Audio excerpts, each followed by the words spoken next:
Hello viewers, welcome back to my channel.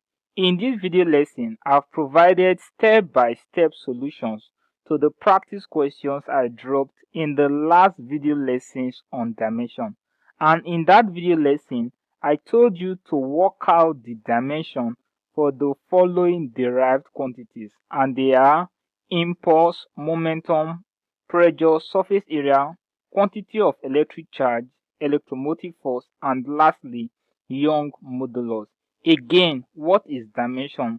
Dimension is defined as that which tells us the relationship between a particular derived quantity and the component fundamental quantity. So dimension simply tells us how a derived quantity is related to the fundamental quantities that make up that derived quantities. Already we know that fundamental quantities, as the name implies, are the basic quantities from which other quantities are gotten. Then those quantities that are gotten are what we call derived. As the name implies, derived means obtained or gotten from something. So in this video lesson, I'm going to provide you with step-by-step solutions on how to derive the dimension for the following 7 derived quantities.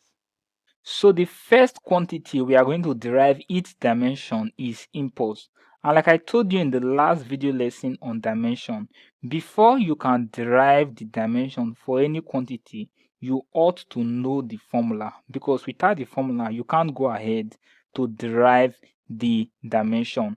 And what is the formula for impulse? The formula for impulse is equal to force times time. So with that, we have impulse to be equal to force times time.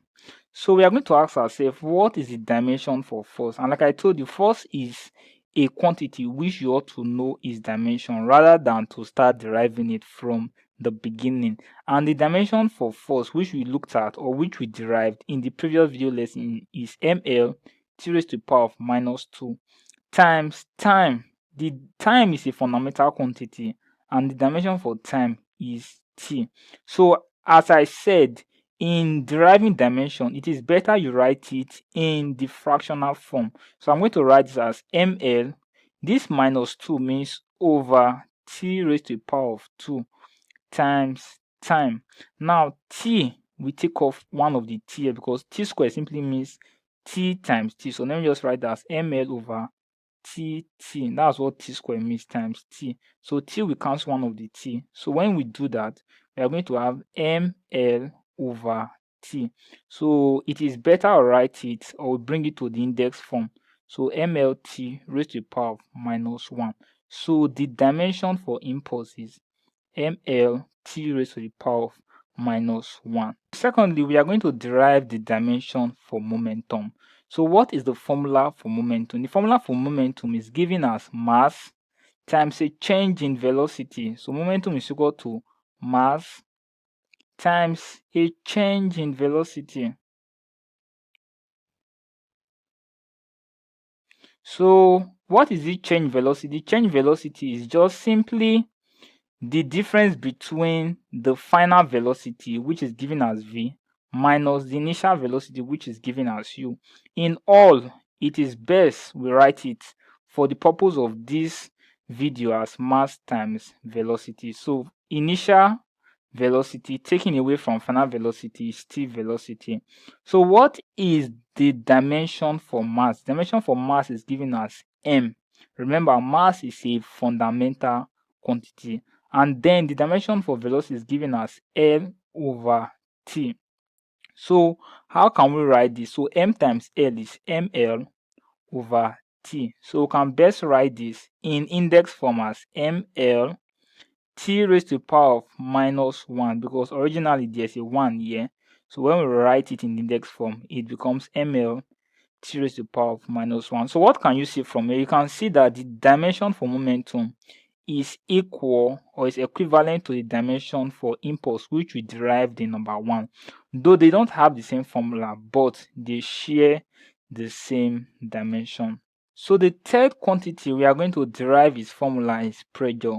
So pressure is defined as force exerted per unit area, and from there the formula is derived. So what's the formula for pressure? So pressure is equal to force over area of force divided by area. And in solving questions in dimension, it is best you write it like this. So pressure is equal to force. I'll write the division sign as this, force divided by area. So what is the dimension for force? Force is ml over t square divided by area. We also derived this in our previous video, which is L square. So it is better when solving fraction to write this as over 1, because I told you in the previous video that 2 is the same thing as 2 over 1, or 3 is the same thing as 3 over 1. So L square, which is dimension for area, is the same thing as L square over 1. And in fraction, you can't solve using this division sign. You have to change that division sign to what? Multiplication. So I'm going to change to multiplication. And when you do that in fraction, your numerator will come down, then the denominator will go up. So they'll just swap, or we'll flip them. So this will become 1 over L square. 1 over L square. So it is like ml over t square times L square is like 2L, L times L. So L is going to take off one of the L here. So when we do that, we have M over, we have just one L left, that's L. Then we have a T square here, that's T square. So I can write this in index form as M. There's a power of 1 to L here. So I'm going to write as L is the power of minus 1 in index form, because I'm taking it up. So I'm taking this L square up. So it's going to be L raised to the power of minus 1. Then when this T square also comes up, it's going to be T raised to the power of minus 2. So the dimension for pressure is M L raised to the power of minus 1, T raised to the power of minus 2. So our fourth question is the dimension of surface tension. So what is the formula for surface tension? So surface tension is force exerted per unit length, force over length. Again, for surface tension, it is best we write it as surface tension. The symbol for surface tension is this. So I'm going to write it as force divided by length. Force divided by length. So the dimension for force is ml over t square divided by length is one of our fundamental quantities, and the dimension for length is L. So this L, but we can best write it as L over 1 so that we can easily derive the dimension. So again, I'm going to write it as ml over t square times, you know what happened, right? The denominator will go up and then the numerator will come down. So this is going to be 1 over L. So this L will cancel out this L, and when we do that, we are going to have m over t square. So hence the dimension for surface tension is m t raised to the power of minus 2. So take note of this. So now in an exam, you could be asked, given m raised to power x, L raised to power y, and then t raised to power z, what are the values for x1 and z? So in this case, you have m, but you don't have L. So we can take it as L raised to power 0, because in mathematics, anything raised to power 0 is equal to 1. So I'll just write anything that is not present in your dimension, you can take to be, or you can take that particular dimension to be raised to the power of 0. But then we have t, so t raised to the power of minus 2. So the power of m here is 1. So in this case, by comparison, x is 1, y is 0, and then z is minus 2. So in an exam, your answer will simply be 1, 0, minus 2. In the fifth question, we are expected to derive the dimension for the quantity of electric charge. But before doing that, we ought to ask ourselves, what is the formula for this quantity? So quantity of electric charge, which is given as Q, is equal to electric current times time. So the formula for quantity of electric current, or electric charge rather, is equal to electric current times time. So moving on, the dimension for this quantity is equal to, now you ought to remember that electric current is a fundamental quantity and also time is a fundamental quantity, and the dimension for electric current is I times the dimension for time is T. So this becomes IT. But remember, there's a standard which you must follow. It is MLT. So M must come before L and L must come before T before any other thing can follow. So we are going to write this in a more appropriate form as TI. So TI is the dimension for the quantity of electric charge. In the sixth question, we are expected to derive the dimension for electromotive force, which is represented as E, or some persons popularly call it voltage. Now, what is electromotive force? Electromotive force is defined as the work done per unit charge. So with that, we have it as E is equal to work done over electric charge, or quantity of electric charge. So in our previous video, we derived the dimension for work, and dimension for work, W, is equal to ml square T raised to the power of minus 2.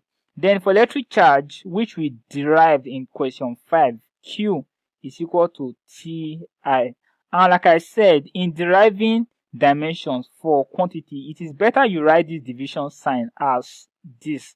So I'm going to write this as electromotive force is work done divided by electric charge. So the dimension for work done is ml square over T square.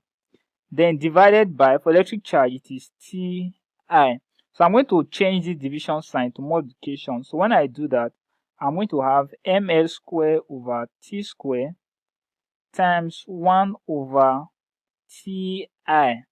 Now, what we have now is going to be, then this ml square times 1 is going to be ml square over, now you have T square times T here, is going to make this T cube I.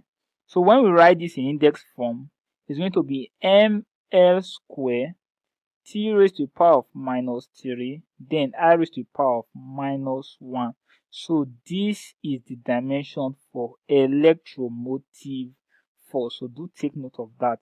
So in the last question, we are expected to derive the dimension for Young modulus. So what is the formula for Young modulus? So Young modulus is defined as stress per strain. So the formula for Young modulus is stress over strain. So Young modulus is equal to stress over strain. So what is the formula for stress? So let's break this further. So stress is equal to force over area. And if we take a close look at this formula, this is the same formula for pressure. So stress and pressure, they share the same formula. And already we derived the dimension for pressure, which you can also take to be the dimension for stress, which is m L raised to the power of minus 1 T raised to the power of minus 2. Then for strain, what is the formula for strain? Strain is extension over length, or original length. So let's take it as length. So extension is a length, so dimension is L over L. So L will cancel L, so there is equals to 1.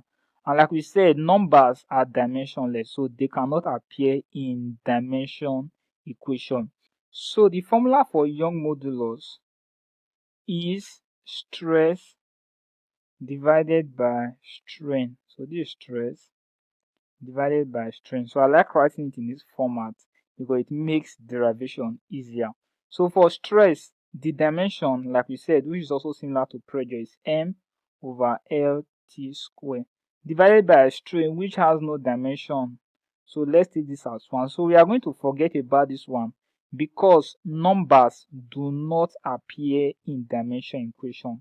So hence, for Young modulus, the dimension is going to be m over lt square, which you can write as m l raised to the power of minus 1 t raised to the power of minus 2. So what does this tell us? It tells us that pressure,